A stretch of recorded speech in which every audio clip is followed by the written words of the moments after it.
रात के करीब 1:30 बज रहा है और मैं अपनी बेटी की किताबों की अलमारी लगा रही थी।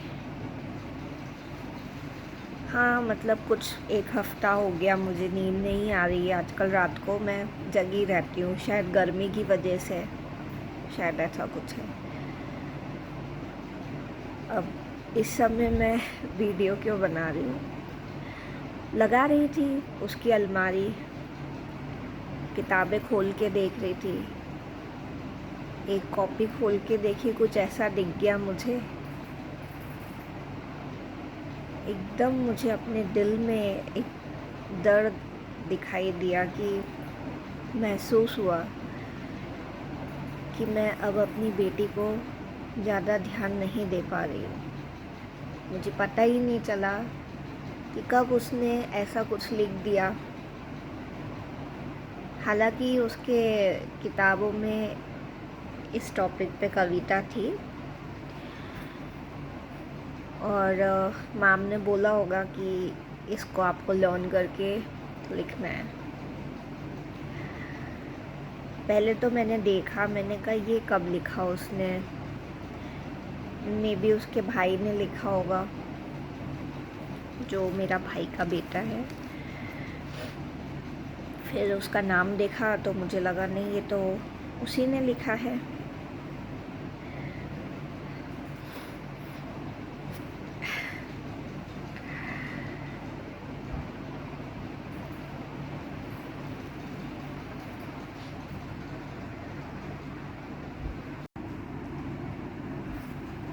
दिन में लाखों बार उससे माफ़ी मांगती हूँ। मुझे इतना गिल्ट होता है इस बच्ची के लिए कि मैं उसको इस दुनिया में लाई ही क्यों।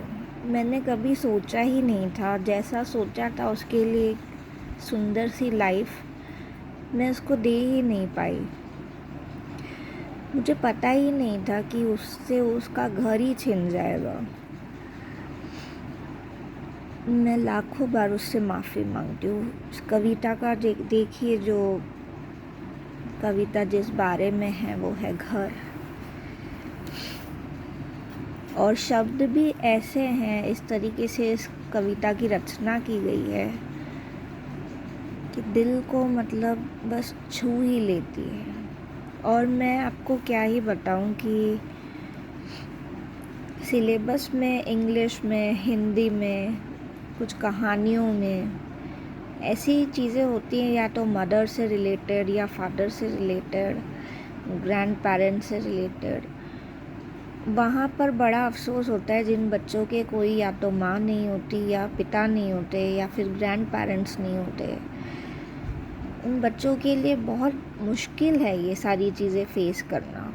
मतलब मैं अपनी बेटी के साथ शुरू से रही हूँ, मैंने उसे कभी अकेला नहीं छोड़ा, यही सोच के कि वो कहीं पर भी उसको कुछ पता नहीं चले, महसूस ना हो।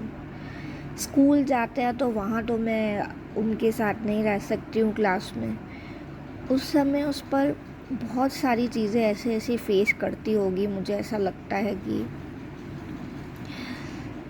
वो बच्चे फेस करते हैं, और कुछ बच्चे होते हैं जो ज़रा सा भी पता नहीं लगने देते कि वो क्या महसूस कर रहे हैं।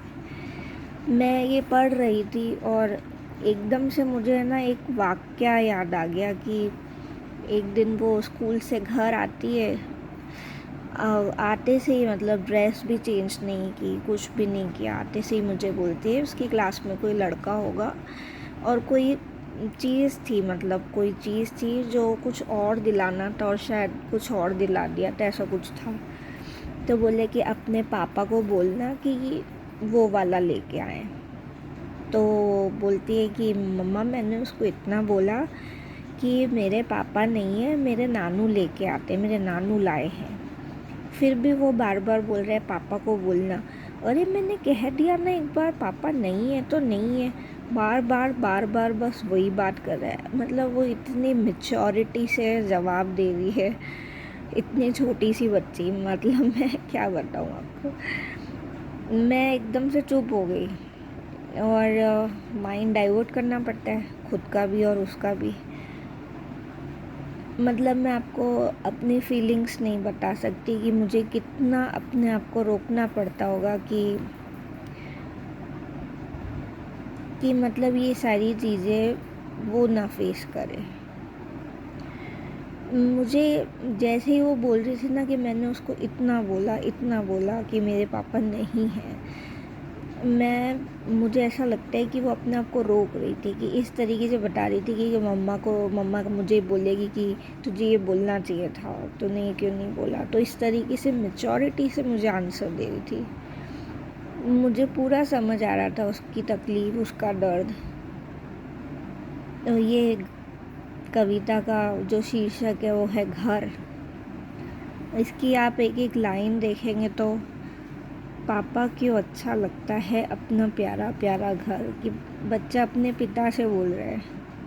घूम घाम ले, खेल खाल ले, नहीं भूलता लेकिन घर। नहीं आपको लगता पापा है माँ की गोदी सा घर, प्यारी प्यारी ममता वाला सुंदर सुंदर न्यारा घर। थककर जब वापस आते हैं कैसे बिच बिच हो जाता घर, खिला पिला आराम दिलाकर नई ताजगी देता घर।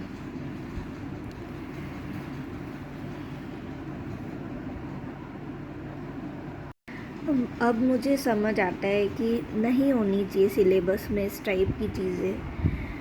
हाँ, एक अफेक्शन बताया जाता है। जब हम खुद बच्चे थे हमें समझ आता था, खुशी होती थी, हमारा रिश्ता मजबूत होता था आपस में। लेकिन एक मुझे दर्द समझ आता है अब कि हाँ, जिन बच्चों के कोई ना कोई मिसिंग होता है, माँ नहीं होती या पिता नहीं होते या ग्रैंड पेरेंट्स नहीं होते, वो बच्चे फील करते हैं। और मेरी क्लास में भी कुछ मेरे क्लासमेट्स थे जिनकी माँ नहीं थी या किसी के पिता नहीं थे। तो मुझे याद है कि उनकी आंखों में तो पानी आ जाता था। हाँ, मतलब ये अब इन चीज़ों के लिए मेरे पास इतने ज़्यादा शब्द नहीं हैं, क्योंकि मैं सिर्फ इनको महसूस कर सकती हूँ। दूसरा ये कि बहुत गलत जगह जब रिश्ता जुड़ जाता है, जब किसी बच्चे की फीलिंग्स की कद्र नहीं की जाती, उसको महसूस नहीं करते, उसको प्रायोरिटी नहीं देते, कि जहाँ इस बच्चे को लाया गया है तो उसका दायित्व भगवान ने हमें सौंपा है। नहीं समझने वाले नहीं समझते हैं और उसका हम कुछ नहीं कर सकते।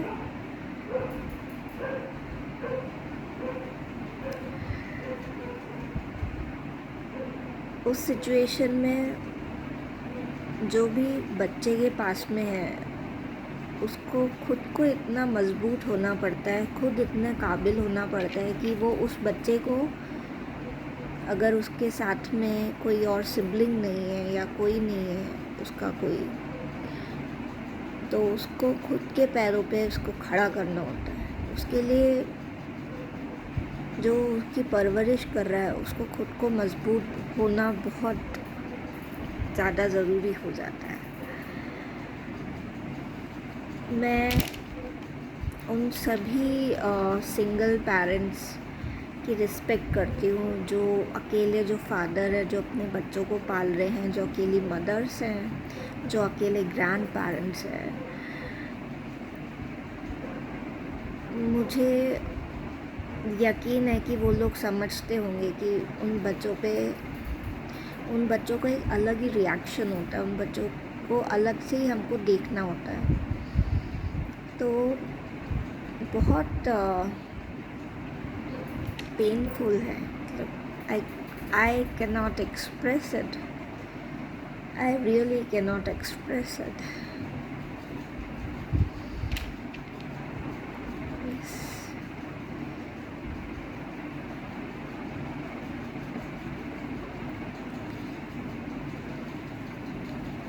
इसलिए आप सभी लोगों से मैं हार्टली रिक्वेस्ट करती हूँ कि प्लीज़ आप मेरे चैनल को सब्सक्राइब करें मुझे ज़रूरत है।